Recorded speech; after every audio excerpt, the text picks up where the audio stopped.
Shalom, salam sejahtera bagi Bapak, Ibu, Saudara-saudara, anak-anak yang dikasihi oleh Tuhan Yesus Kristus. Jumpa kembali bersama saya, Pendeta Eka, di dalam renungan firman Tuhan pada hari ini, hari Kamis 4 Agustus 2022. Sukacita dan damai sejahtera dari Tuhan Yesus Kristus kiranya menyertai kehidupan kita sekalian. Puji nama Tuhan. Sampai pada pembacaan firman Tuhan hari ini, yakni Pengkhotbah pasal yang kedua. Kiranya firman Tuhan yang kita baca memberkati kita sekalian. Puji nama Tuhan. Baik, sebelum kita akan merenungkan bagian firman Tuhan bacaan hari ini, kita akan berdoa. Tuhan Allah Bapa di surga, di dalam nama Tuhan Yesus Kristus, kami sungguh mengucapkan syukur dan terima kasih kepada Tuhan yang terus memelihara hidup kami, dan kami boleh terus mengalami cinta kasih Tuhan. Ya Tuhan, kami mau terus berdekat dengan Tuhan melalui kebenaran firman Tuhan yang boleh kami baca dan renungkan. Biarlah kami semakin mengerti dan memahami apa yang Kau inginkan untuk kami kerjakan. Serta kami memohon kepadamu ya Tuhan, Roh Kudus yang ada di dalam diri kami, Kau yang memampukan untuk kami dapat mengerjakannya. Terima kasih Bapa, inilah diri kami sedia untuk belajar firman Tuhan. Demi nama Tuhan Yesus kami berdoa. Haleluya, amin. Saya akan membacakan ayat 1 sampai yang ke-15 dari kitab Pengkhotbah pasal yang kedua. Aku berkata dalam hati, mari, aku hendak menguji kegirangan. Nikmatilah kesenangan, tetapi lihat juga itu pun sia-sia. Tentang tertawa aku berkata, itu bodoh, dan mengenai kegirangan, apa gunanya? Aku menyelidiki diriku dengan menyegarkan tubuhku dengan anggur. Sedang akal budiku tetap memimpin dengan hikmat dan dengan memperoleh kebebalan sampai aku mengetahui apa yang baik bagi anak-anak manusia untuk dilakukan di bawah langit selama hidup mereka yang pendek itu. Aku melakukan pekerjaan-pekerjaan besar, mendirikan bagiku rumah-rumah, menanami bagiku kebun-kebun anggur. Aku mengusahakan bagiku kebun-kebun dan taman-taman dan menanaminya dengan rupa-rupa pohon buah-buahan. Aku menggali bagiku kolam-kolam untuk mengairi dari situ tanaman pohon-pohon muda. Aku membeli budak-budak laki-laki dan perempuan, dan ada budak-budak yang lahir di rumahku. Aku mempunyai juga banyak sapi dan kambing domba, melebihi siapapun yang pernah hidup di Yerusalem sebelum aku. Aku mengumpulkan bagiku juga perak dan emas, harta benda raja-raja dan daerah-daerah. Aku mencari bagiku biduan-biduan dan biduanita-biduanita, dan yang menyenangkan anak-anak manusia, yakni banyak gundik. Dengan demikian aku menjadi besar, bahkan lebih besar daripada siapapun yang pernah hidup di Yerusalem sebelum aku. Dalam pada itu hikmatku tinggal tetap padaku. Aku tidak merintangi mataku dari apapun yang dikehendakinya, dan aku tidak menahan hatiku dari sukacita apapun, sebab hatiku bersukacita karena segala jerih payahku. Itulah buah segala jerih payahku. Ketika aku meneliti segala pekerjaan yang telah dilakukan tanganku dan segala usaha yang telah kulakukan untuk itu dengan jerih payah, lihatlah segala sesuatu adalah kesia-siaan dan usaha menjaring angin. Memang tidak ada keuntungan di bawah matahari. Lalu aku berpaling untuk meninjau hikmat, kebodohan, dan kebebalan. Sebab apa yang dapat dilakukan orang yang menggantikan raja? Hanya apa yang telah dilakukan orang. Dan aku melihat bahwa hikmat melebihi kebodohan, seperti terang melebihi kegelapan.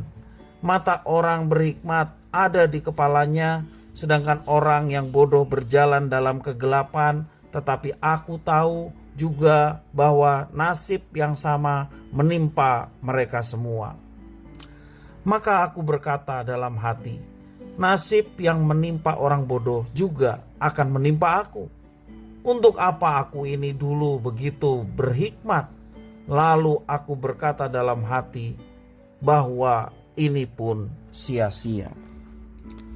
Bapak Ibu saudara-saudara yang dikasihi oleh Tuhan, dari dahulu sampai sekarang kita seringkali mengeluh betapa lelahnya menghadapi kesulitan hidup. Tetapi firman Tuhan hari ini merupakan kabar baik. Mari kita memperhatikan apa yang ditemukan di dalam firman Tuhan kitab Pengkhotbah ini.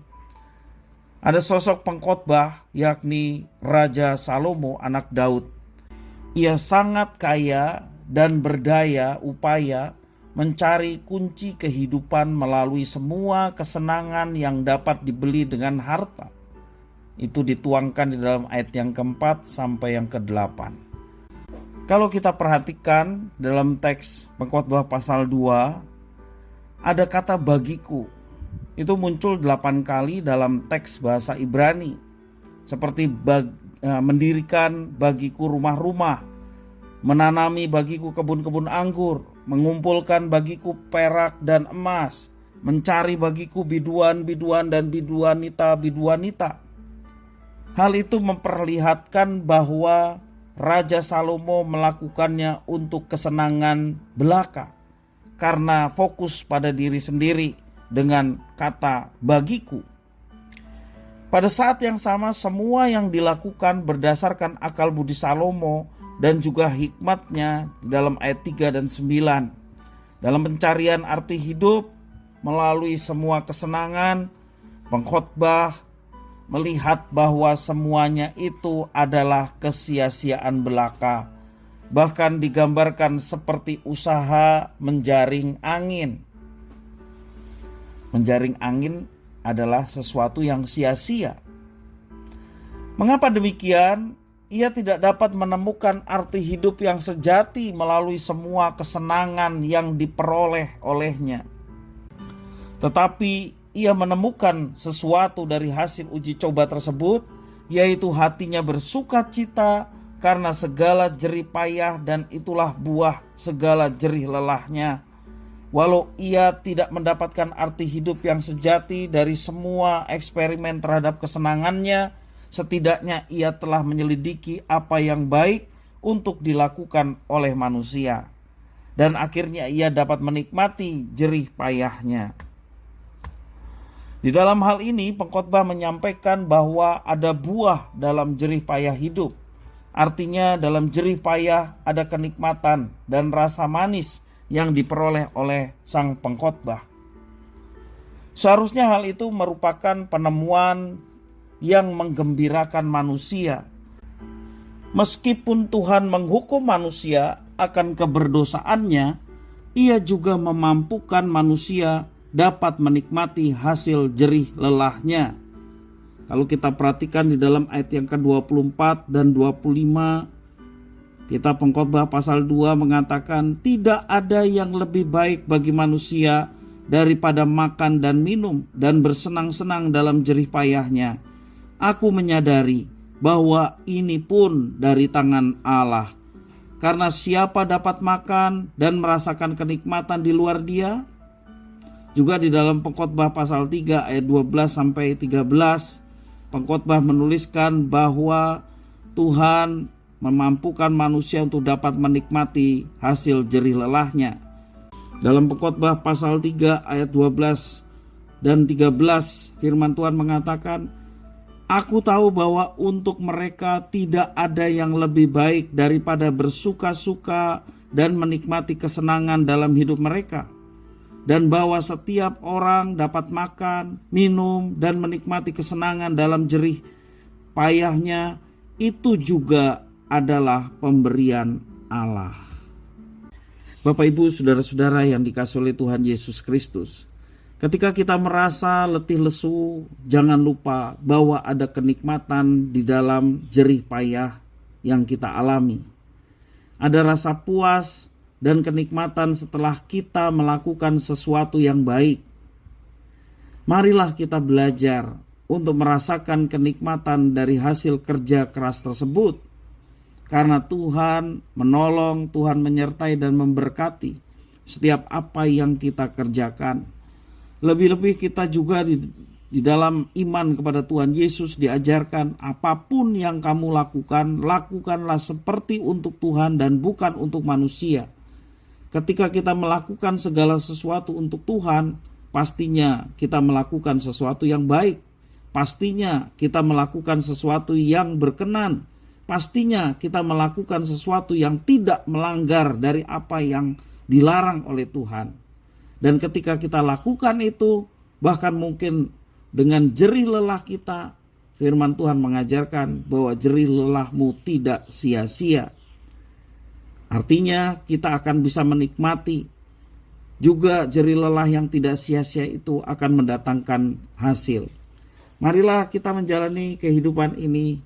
Jangan melakukan sesuatu yang mendatangkan kesia-siaan.